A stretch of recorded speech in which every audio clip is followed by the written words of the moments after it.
Well, whoever worked on this radio, I would put in the careless moron category. I went through all the tubes, and I was just going to clean up the unit, and I marked the tubes that matched, and these tubes didn't have the same model number. This tube was installed in this socket, so we have a problem. The tubes didn't match. So first thing I have to do is go online and find out if they're equivalents, which I'm doubting. And the other problem I have is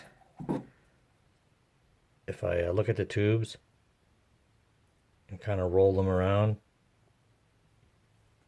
in some cases I hear what sounds like a filament. Of course, I don't think this is picking it up, and now I can't hear it, but if I roll those around carefully next to my ear, it sounds like a filament rolling around, which tells me maybe they're all bad or some of them are bad. And then I got to thinking, well, maybe I have the wrong radio, and somebody gave me a unit that they didn't think was the unit they thought it was. But fortunately, each of the sockets are marked with the type of vacuum tube, and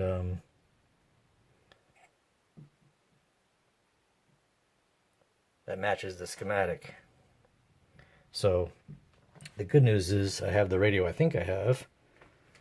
I have the schematics I think I have. I just don't have the tubes I think I have, and they might be bad. So while I choke on that for a while, the replacement speaker transformer, he used this screw to just kind of jag it into an existing speaker mount. He had that hanging there willy-nilly, and then the bad capacitor that's been in there since 1947, I unscrewed the mount for it.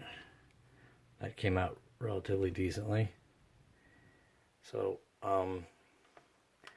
just to give myself some room to clean up, I'm going to cut out the bad and mark the wires, and then maybe just run the multimeter through the filaments, and then just check the capacitance just to, make me feel good that they are bad.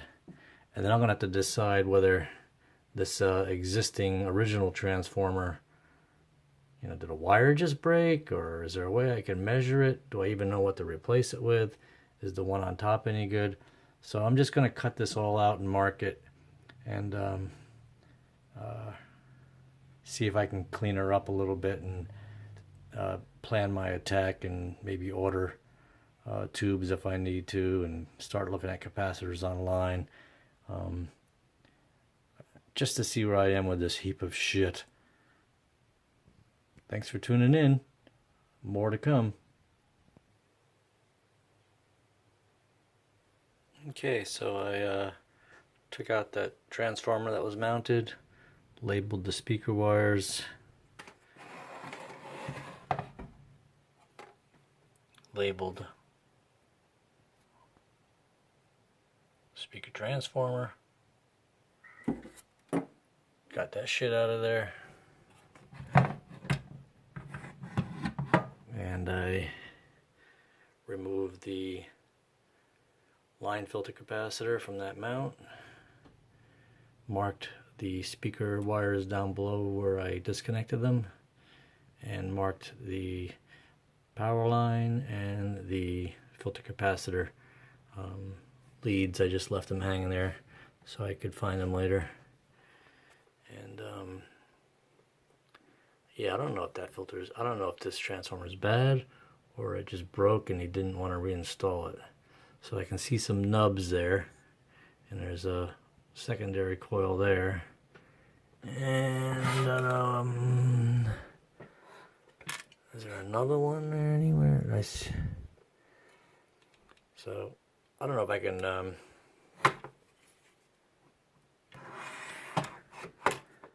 going to drill those rivets out and take that out of there. And then either remount the new, that one or a new one. But that's got to go because it's taking up space and it's just hanging there not working. So, so that's all I'm going to do for tonight. I might test those capacitors. And then I'm just going to clean up and post this and think about what the next move is going to be. Just to conclude, this one was weird. This one read like on one side 80 microfarads, on the other side 60. So it read high. And this one, the original,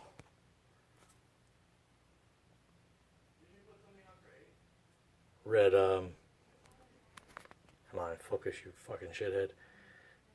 This one read like 80 microfarads on one side and like 0 on the other. So, and this one's mushy. So I'm going to save this mounting strap, maybe put it in the oven and try to clean the tube, measure that transformer later. Alright, I'm out of here for sure this time. See you tomorrow. Thanks for watching.